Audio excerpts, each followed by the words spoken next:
Right. यहाँ इस example में हमें बर्स्ट टाइम दिया होता था और सीपीयू बर्स्ट के हिसाब से हम अपने वेटिंग टाइम या बाकी के टाइम को कैलकुलेट कर सकते हैं।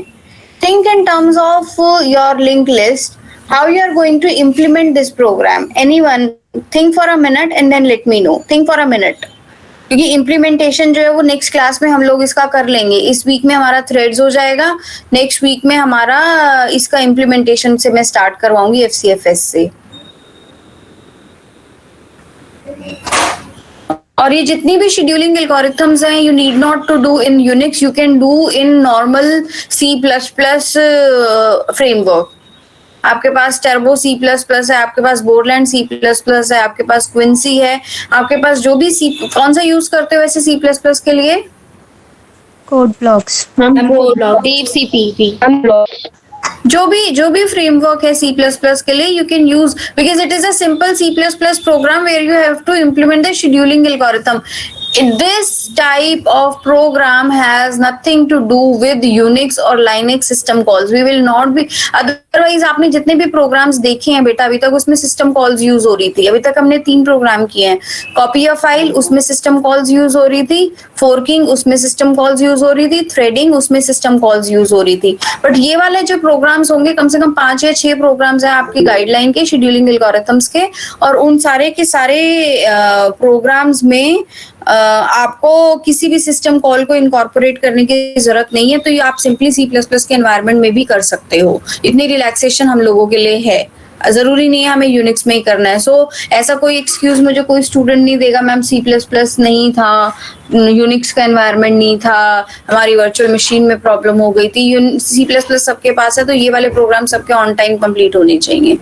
Okay, now think for a minute and let me know how you are going to implement this programme.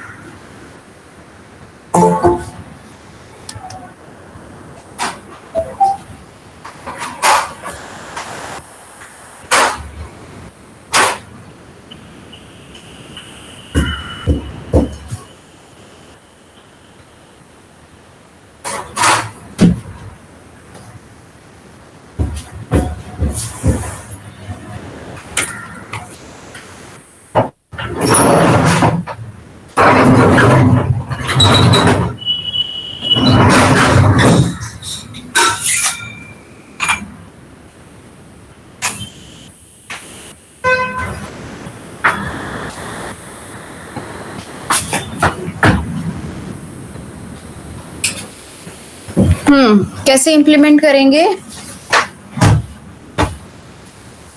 Link list? आप कंफर्टेबल किस में है? यूजिंग पॉइंटर्स, और मतलब आप कैसे ठीक लगता है? पॉइंटर्स के थ्रू करेंगे, एरेज के थ्रू करेंगे? Ma'am arrays. किस में कंफर्टेबल हो? एरेज से भी हो जाएगा ये प्रोग्राम आपका बेटा, एरे से भी अगर करना चाहो. बट द कंसेप्ट इज कि आपके पास एक रेडी क्यू होगी, यानी कि एक लिंक लिस्ट होगी जिसके अंदर नोड्स लगी हुई हैं, और हर नोड में एफसीएफएस देखो सबसे इजी है इंप्लीमेंट करना, और हर लिंक लिस्ट के नोड में उस प्रोसेस का बर्स्ट टाइम मेंशन्ड होगा. जब उस प्रोसेस का बर्स्ट टाइम मेंशन्ड है, तो सबसे पहले आपको प्रोग्राम में करना क्या होगा? You have to calculate the waiting time. ये वाली एक्सरसाइज करने से पहले इन आवर मंडेज क्लास हम इससे रिलेटेड बहुत सारे, मंडे और प्रोबेबली ट्यूसडे ऑल्सो, हम इससे रिलेटेड बहुत सारे न्यूमेरिकल्स देखेंगे, ताकि we are comfortable enough to calculate the waiting time and turn around time in all case of scheduling algorithms. तो मंडे और ट्यूसडे में हमारा थ्योरी पार्ट हो जाएगा, तो वेडनेसडे थर्सडे में हमारी लैब का काम आराम से हो जाएगा. लैब के लिए आपको सिंपल ये करना है, जो फर्स्ट प्रोसेस सबसे पहले लगी हुई है लिंक लिस्ट में, उस प्रोसेस को पिक किया जाएगा और उसका वेटिंग टाइम जो है वो 0 होगा. नेक्स्ट प्रोसेस जो है उसका वेटिंग टाइम जो है पहली वाली प्रोसेस का बर्स्ट टाइम होगा. दूसरी थर्ड प्रोसेस के लिए दोनों का प्लस करके होगा, एंड सो ऑन. न्यूमेरिकल करेंगे तो चीजें क्लियर हो जाएंगी आपको. ठीक है. So now we are going to start with the next scheduling algorithm. We have seen the first come first served scheduling algorithm. Now we are going to start with the second scheduling algorithm, that is your shortest job first. Shortest job first, as the name is indicating,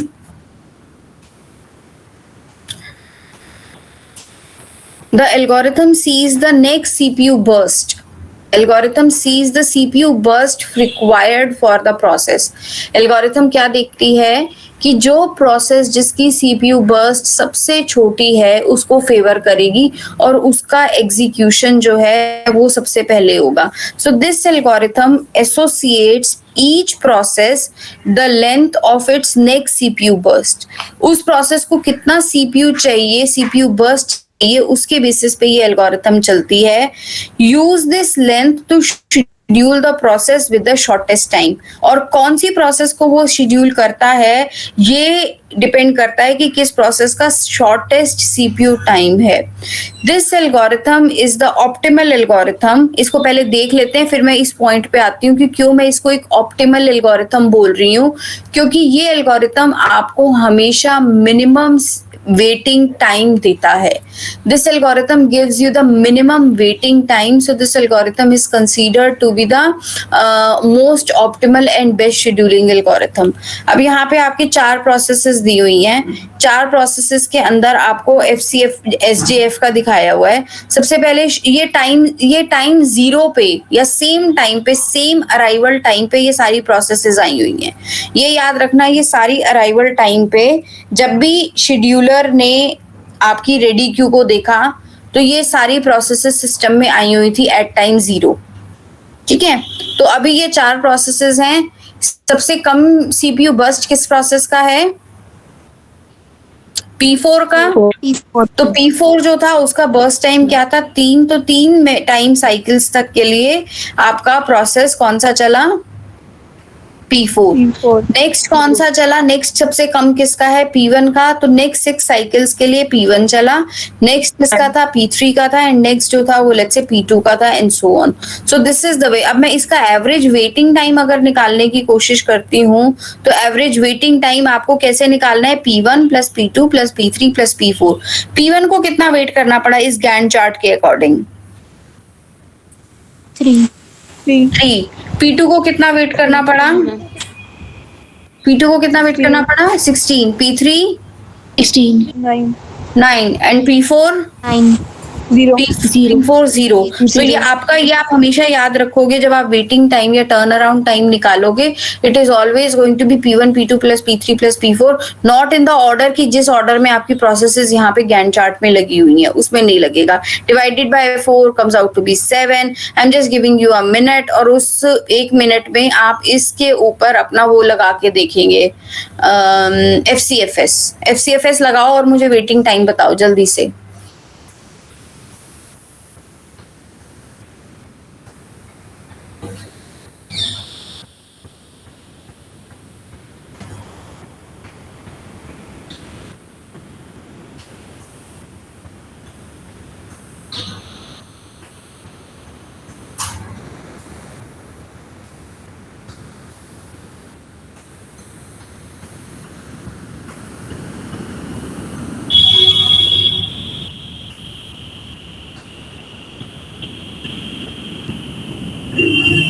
कितना आया?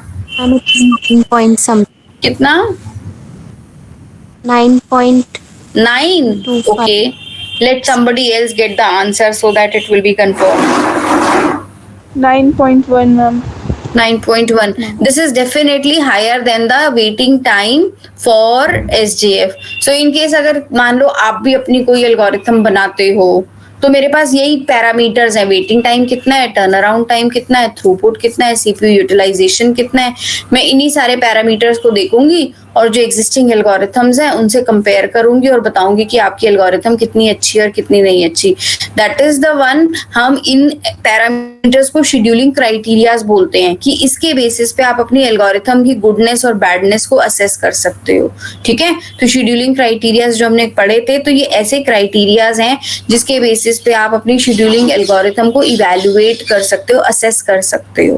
Right, सो आपकी ये जो algorithm जो है ये आपको better waiting time देती है. So that is the reason this algorithm is considered optimal because it gives the minimal average waiting time for the given set of processes. Average waiting time जो है उसका minimum आता है. देख लिया हम लोगों ने average waiting time. But the problem with this algorithm is it becomes difficult to know the length of the next CPU request. कैसे पता लगाया जाए कि उस प्रोसेस को कितनी देर के लिए सीपीयू चाहिए होगा. समझ आया मैंने क्या बोला है? दैट मीन्स ये पता लगाना बहुत मुश्किल होता है. थेरेटिकल तो है कि जो सबसे छोटी सीपीयू बर्स्ट है उसको ले लो, but practically it is not feasible to make out कि किस प्रोसेस को नेक्स्ट सीपीयू कितनी देर के लिए चाहिए. पता नहीं कब इंटरप्ट आ जाए, पता नहीं किसको आईओ की जरूरत पड़ जाए. तो ये थेरेटिकली पता लगाना कि कितनी देर के लिए सीपीयू बर्स्ट मिलना चाहिए एक प्रोसेस को, ये पता लगाना it's very difficult. The difficulty in knowing the length of the next CPU burst. So इसी वजह से ये scheduling algorithm mostly short term scheduling के लिए नहीं यूज होती, शॉर्ट टर्म शेड्यूलर के लिए नहीं यूज होती. ये शेड्यूलिंग एल्गोरिथम हम लॉन्ग टर्म शेड्यूलर्स के लिए यूज कर सकते हैं बैच सिस्टम्स में, जहां पर जब कोई यूजर अपनी जॉब सबमिट करता है तो वो टेंटेटिव टाइम भी बताता है. जब एक यूजर जॉब पूल में अपनी जॉब को सबमिट करता है तो वो टेंटेटिव टाइम भी बताता है कि उसकी प्रोसेस को कंप्लीट होने में कितना टाइम लगेगा. In fact to share with you there is a language which is known as JCL, job control language. Job control language के सिंटैक्स में यूजर्स अपनी जॉब सबमिट करते हैं और यूजर्स अपनी जॉब के लिए सीपीयू रिक्वायरमेंट और मेमोरी रिक्वायरमेंट भी एक बार इवैल्यूएट करके असेस करके सबमिट करते हैं, जिसके अंदर यूजर अगर स्पेसिफाई कर रहा है कि कितना सीपीयू बर्स्ट लगेगा तो उसके हिसाब से ये शेड्यूलिंग एल्गोरिथम इंप्लीमेंट की जा सकती है लॉन्ग टर्म शेड्यूलर के लिए. But there also the drawback is that every user is motivated कि उसकी प्रोसेस जो है वो पहले एग्जीक्यूट हो, तो वो रॉन्ग एस्टिमेट देके अपनी प्रोसेस का जो बर्स्ट टाइम है वो कम देके सबमिट कर सकता है, जिसके कारण उसकी जॉब को पहले एग्जीक्यूशन का मौका मिल सकता है.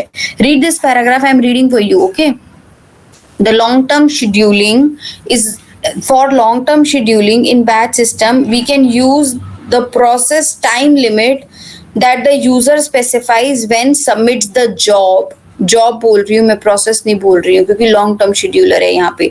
इन this situations the users are motivated to estimate the process time limit. Process time limit मतलब CPU burst limit accurately motivated होते हैं कि वो अपनी वैल्यू को लोअर करके लिखें. But too low a value will cause a time limit exceed error and require resubmission. So that means अगर मैंने अपनी जॉब बहुत छोटा टाइम देके करी है तो ऑब्वियसली जो मैंने टाइम दिया हुआ था वो टाइम एक्सीड हो जाएगा और उस टाइम पे मुझे जॉब को रीसबमिट करना पड़ेगा. इसी वजह से SJF जो है वो शॉर्ट टर्म शेड्यूलर्स में तो बिल्कुल नहीं यूज होती, कई बार लॉन्ग टर्म शेड्यूलिंग में ये यूज हो जाती है. ओके, एक पॉइंट रह गया था मेरा बेटा FCFS में. FCFS is which type of algorithm, do you understand? Is it a preemptive algorithm or non-preemptive algorithm? Non-preemptive. It is non-preemptive algorithm. Why? Because it will not leave the control of CPU unless and until it is done or it requires some IO. Meaning it will leave the control of the CPU voluntarily. It will leave the control of the CPU voluntarily. हमने कल Gantt chart में भी देखा था, आपको याद हो तो, जब तक एक प्रोसेस का पूरा एग्जीक्यूशन खत्म नहीं हो रहा तब तक वो प्रोसेस पूरी की पूरी एग्जीक्यूट हो रही है. इन बिटवीन जो है वो P2 या P3 नहीं एग्जीक्यूट हो रही थी जब तक P1 जो थी वो पूरी कंप्लीट नहीं हो जाती. जब मैं SJF पे आती हूँ, SJF जो है दोनों तरीके से काम करता है. SJF works as preemptive scheduling algorithm and non preemptive scheduling algorithm. ठीक है, प्रीएम्प्टिव का मतलब क्या हो गया, इसको समझने की कोशिश करते हैं. पहले ये एक बार ही देख लो.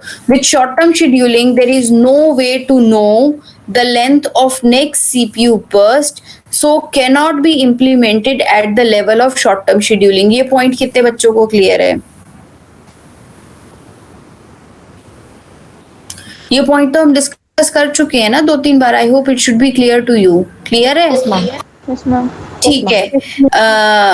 नेक्स्ट इज हम अपनी नेक्स्ट सीपीयू की वैल्यू को प्रिडिक्ट कर सकते हैं, बट वो प्रिडिक्शन भी कई बार ठीक हो सकती है. प्रिडिक्ट किसके बेसिस पे कर सकते हैं? On the basis of the previous CPU burst values. Let's for example एक प्रोसेस 1 है जिसको ज्यादा सीपीयू बर्स्ट ही हर बार चाहिए, 10, 12, 14, 8, 9. तो अगर हम मुझे इसके लिए प्रिडिक्ट करना होगा तो ऑपरेटिंग सिस्टम प्रिडिक्ट कर सकता है कि ओके अगर इसको 8, 10, 14 इतनी चाहिए हो तो हो सकता है नेक्स्ट सीपीयू बर्स्ट इसकी 11 होगी. बट अगर कोई एक प्रोसेस 2, 3, 1, 2, 2.5, 2.3 इतनी ले रहा है तो मैं प्रिडिक्ट कर सकती हूँ कि हाँ इसको नेक्स्ट सीपीयू बर्स्ट जो है वो शायद 2.5 की चाहिए होगी. So depending upon we expect the CPU next burst will be a similar in length to the previous ones. तो जो उस प्रोसेस की जो पहले CPU burst रही होंगी उन्हीं के अकॉर्डिंग मैं आगे की नेक्स्ट CPU burst जो है वो प्रिडिक्ट कर सकती हूँ. अभी अभी हमने जो एग्जाम्पल देखा था, ये वाला जो एग्जाम्पल देखा था, ये मैंने नॉन प्रीएम्प्टिव देखा था. नॉन प्रीएम्प्टिव के केस के अंदर अगर प्रोसेसर ने एक प्रोसेस को एग्जीक्यूट करना शुरू कर दिया है तो वो उसी को कंटिन्यू करेगा, प्रीएम्प्ट नहीं करेगा. कोई और प्रोसेस आती है जिसका और छोटा सीपीयू बर्स्ट है तो वो उसके लिए प्रीएम्प्ट नहीं करेगा. पहले प्रीएम्प्टिव देखते हैं फिर समझ में आ जाएगा. अब प्रीएम्प्टिव के केस के अंदर जो प्रीएम्प्टिव वर्जन जो होता है उसको मैं बोलती हूँ SRT, shortest remaining time. Shortest remaining time SRTF, shortest remaining time first. क्यों?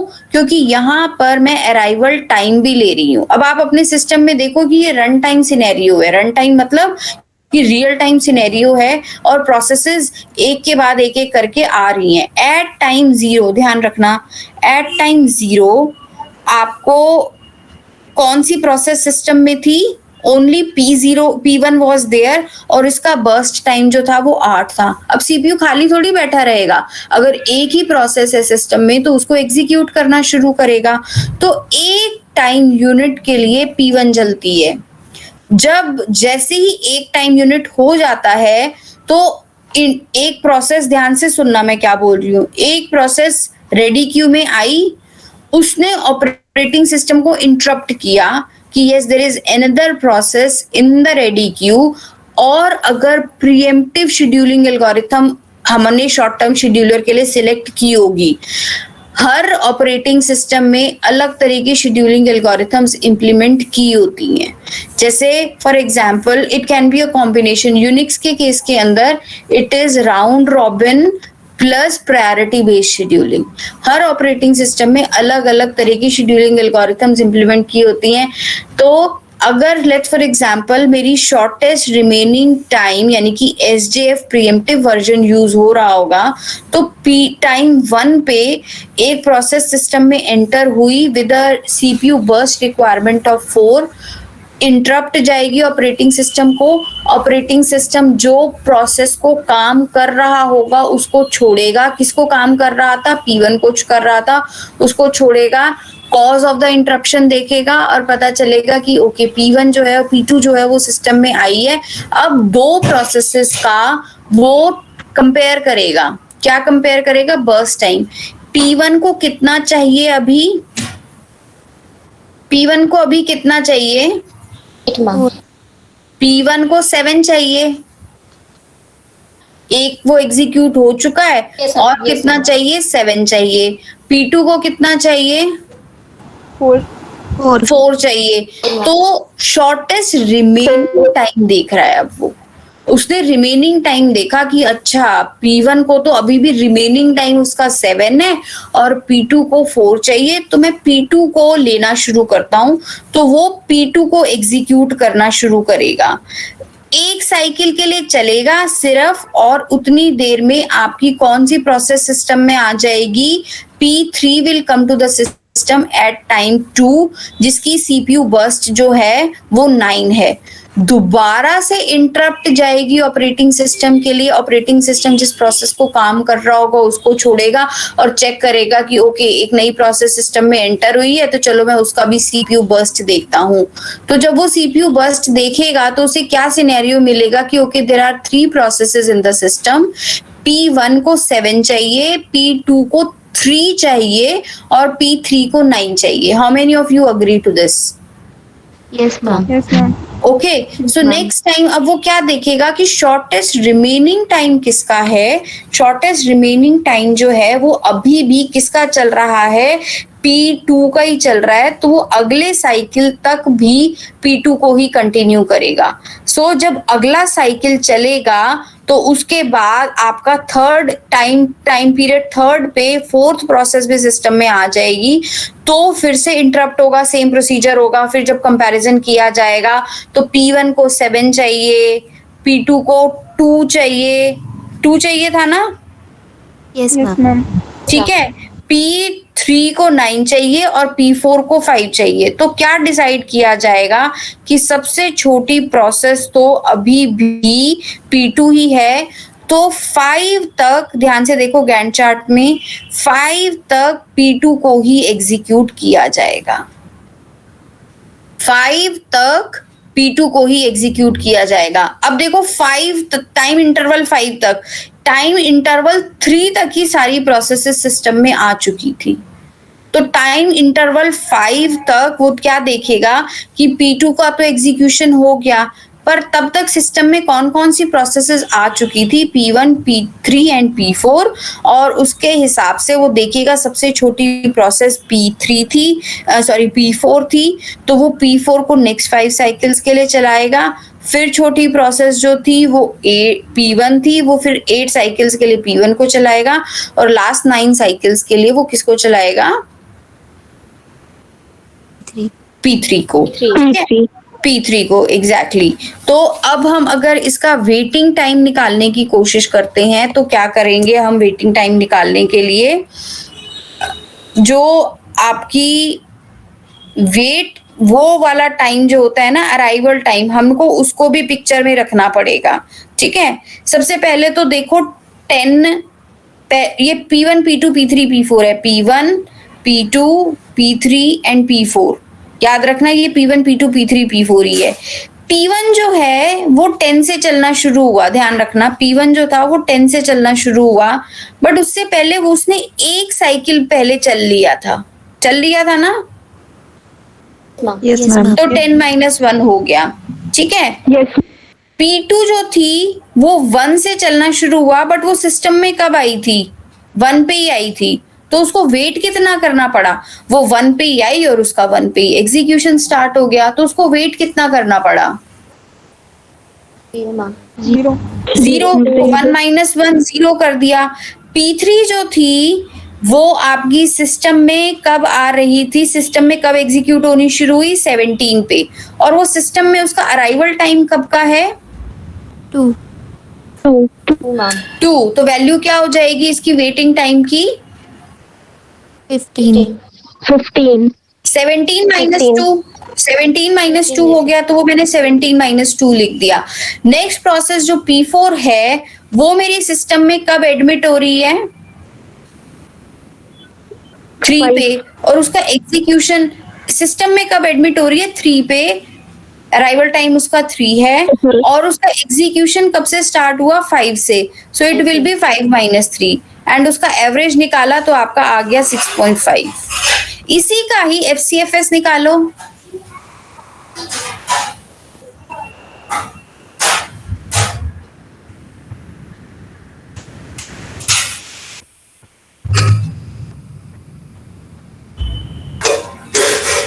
FCFS निकालो फटाफट से।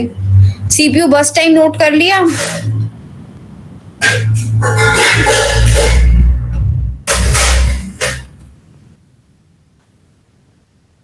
Ma'am, it is 10.2. और अगर मैं नॉन प्रीएम्प्टिव SJF करती हूँ तो क्या होगा,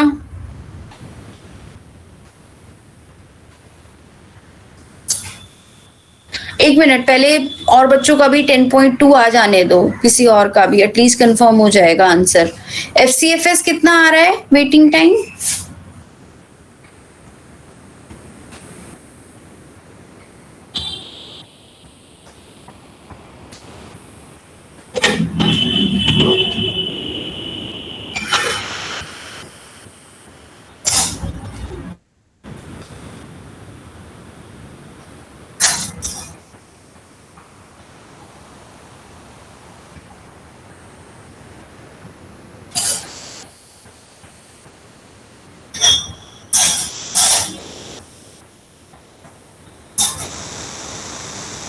Girls, I'm waiting for the FCFS.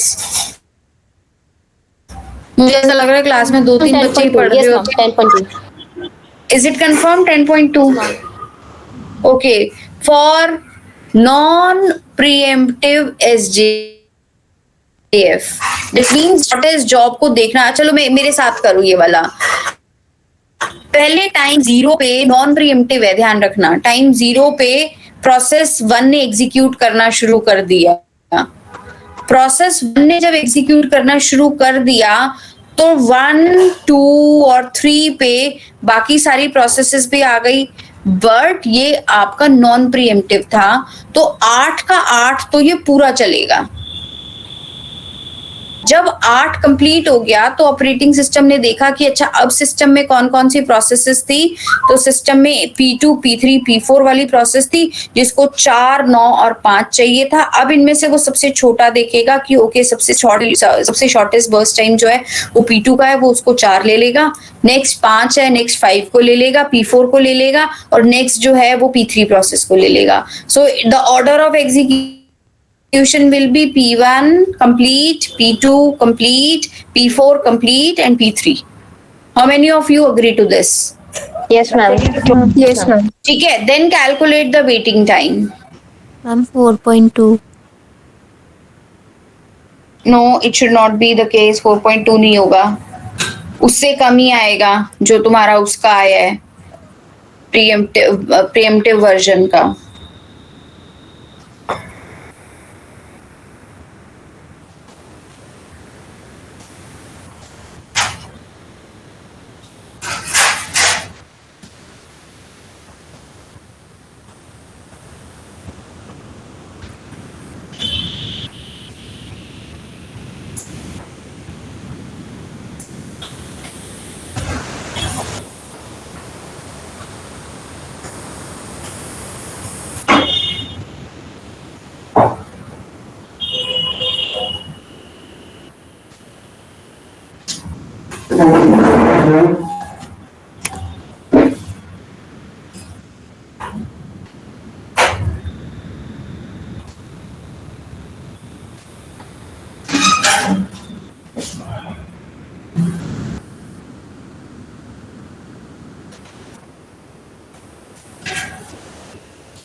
हाँ जी,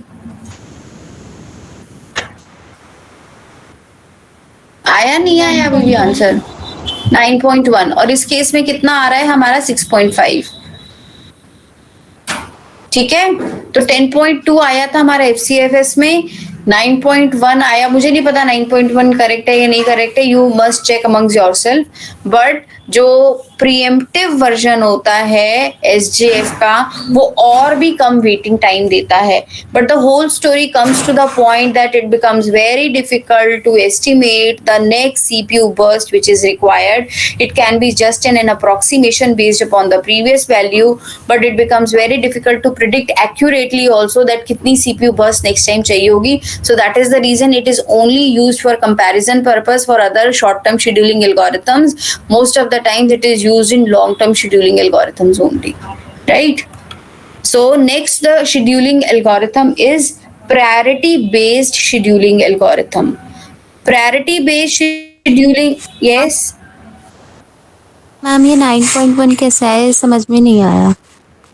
कौन रिपीट कर सकता है? Since I have not done, तो anyone who has done can repeat. अच्छा ठीक है, ऐसे देखना शुरू करो। P1 के लिए वेटिंग टाइम कितना हुआ? मैम 0.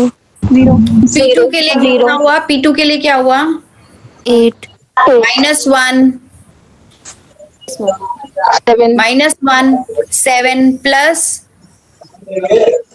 P3 के लिए कितना, P4 के लिए कितना हुआ?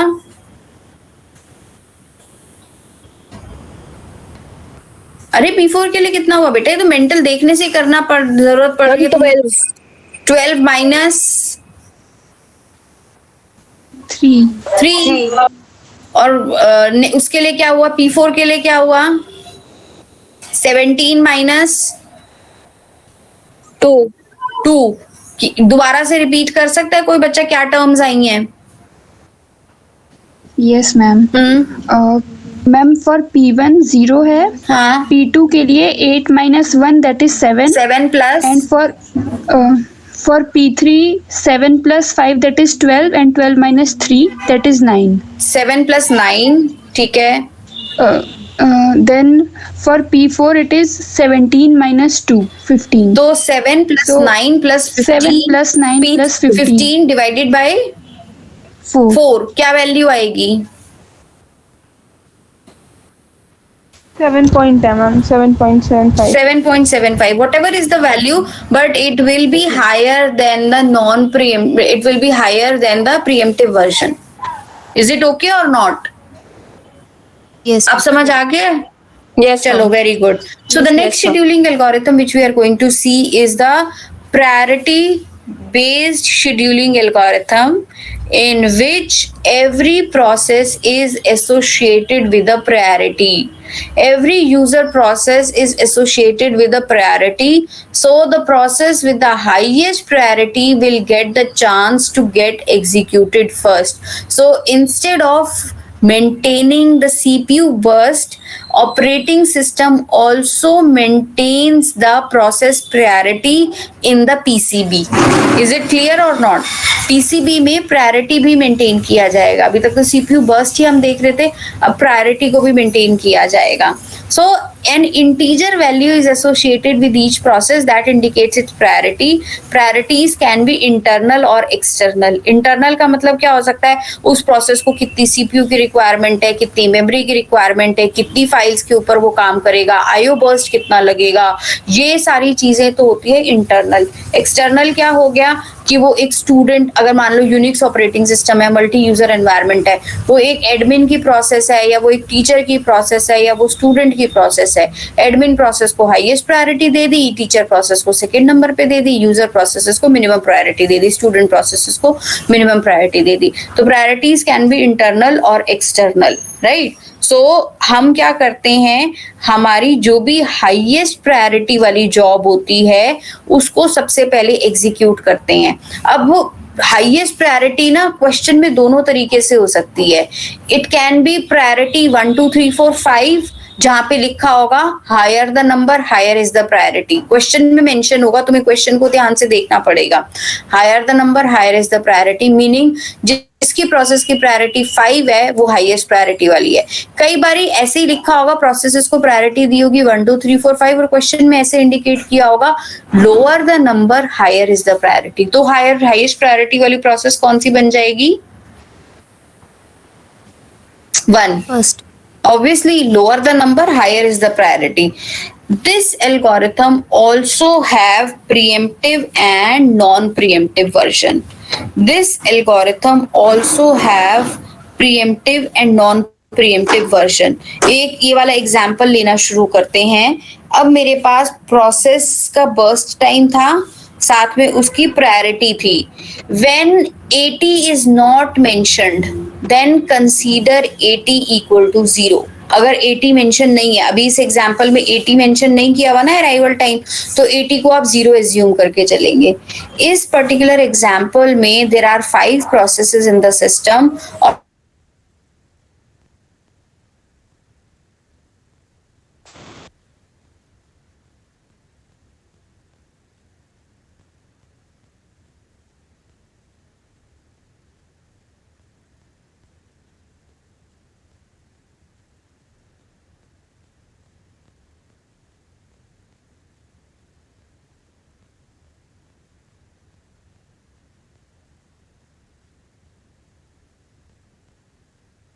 Ma'am, you are not audible. Ma'am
I'm sorry, there was a power cut at my side. So where were we?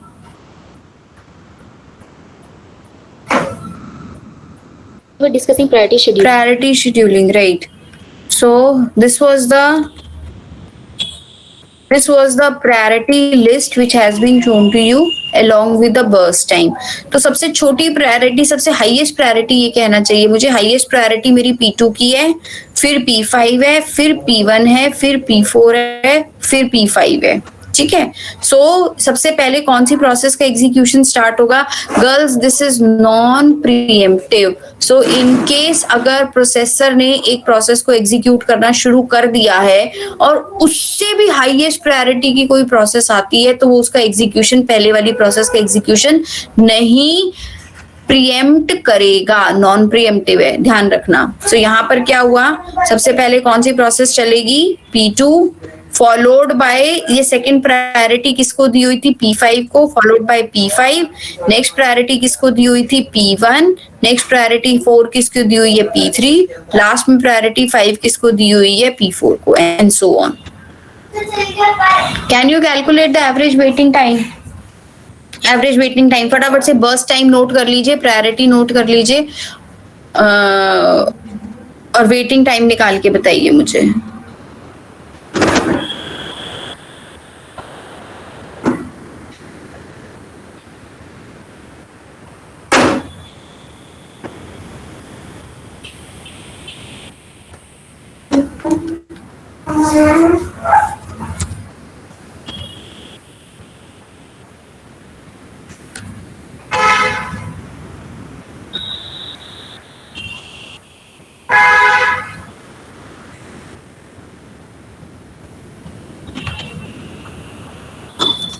Ma'am 8.2.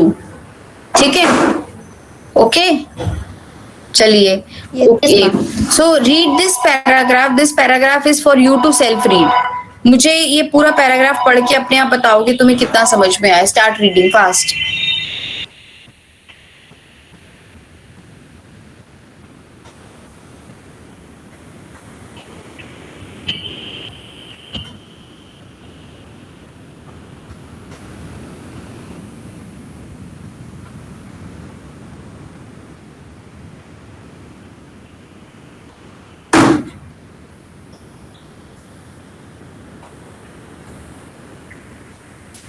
Yes, ma'am. Done.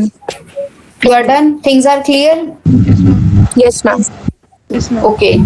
Yes, ma'am. So SJF the shortest job first algorithm, जो कि हमने इससे पहले देखी थी, मैं ये कहती हूँ it is another version of priority scheduling where the priorities is given to the shorter processes. How many of you agree? Yes, ma'am. Yes, ma'am. Shortest job first is a type of priority based scheduling algorithm where the priority is given to the shorter processes, right? But the problem with this priority based algorithm is that lower processes will never get a chance to get executed, will never get a chance. कोई एक बहुत ही lower priority process है 10 या 11, और हमेशा system में कोई ना कोई हायर प्रायोरिटी प्रोसेस आती रहेगी 8, 7, 2, 3, 5, 4, 9, वो 10 वाली का तो कभी मौका ही नहीं लग पाएगा. So as a result, that process will be suffering from starvation or aging. Indefinite postponement होता जा रहा है.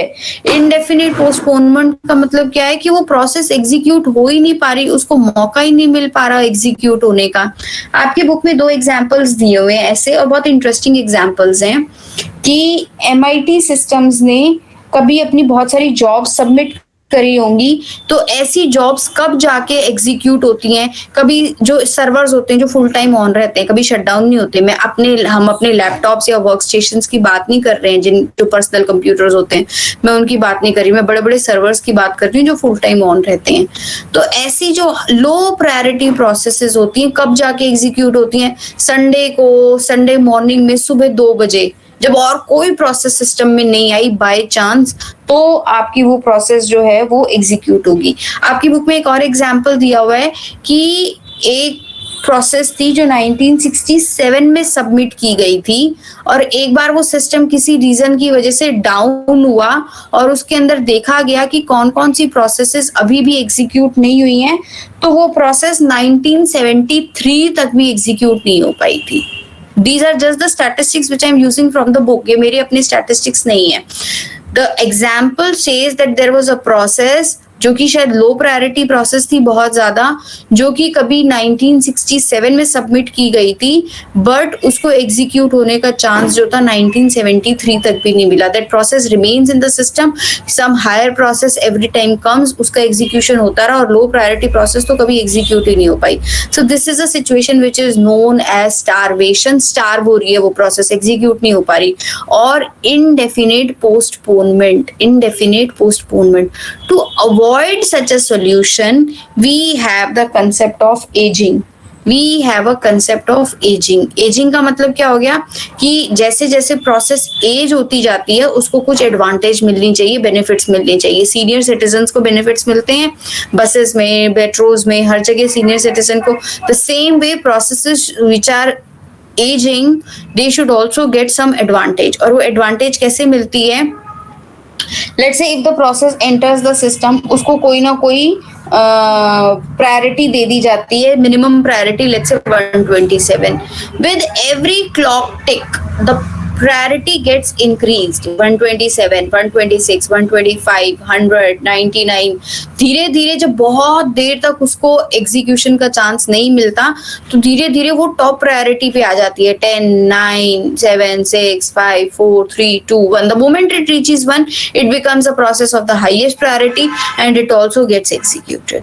So as the time increases, the priority of the process also increased by the operating system. So in such a way, this scenario ensures that no process gets the indefinite postponement or starvation, and every process gets a fair chance to get executed, right?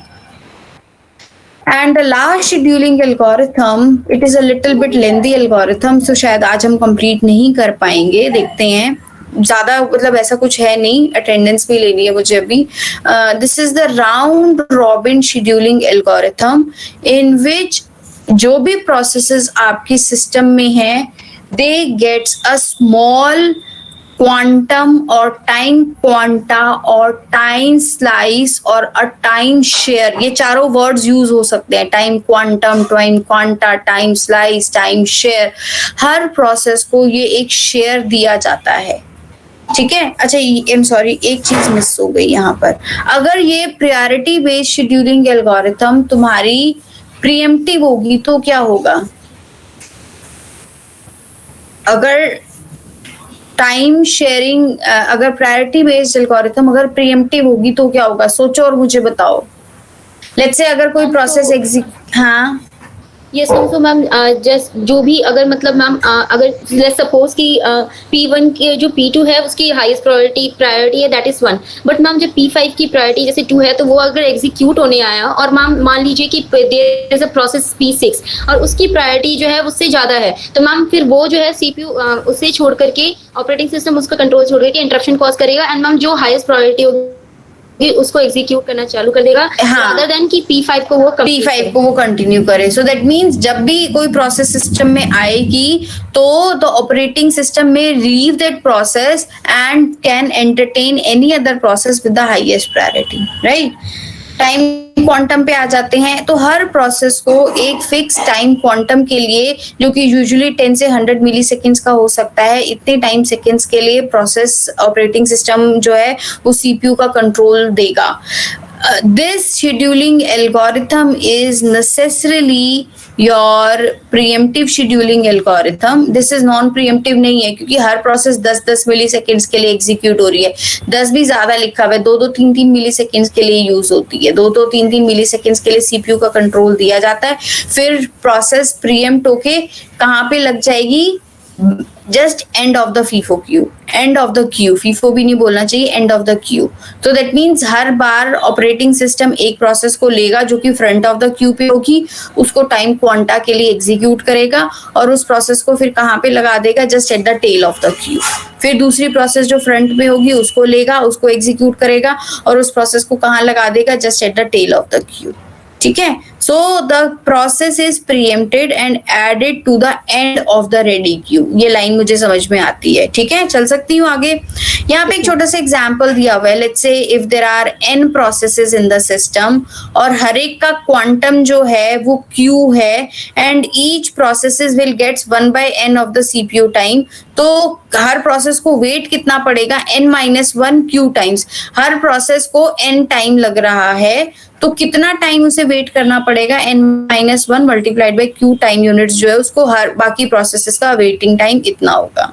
Then what should be the time quanta?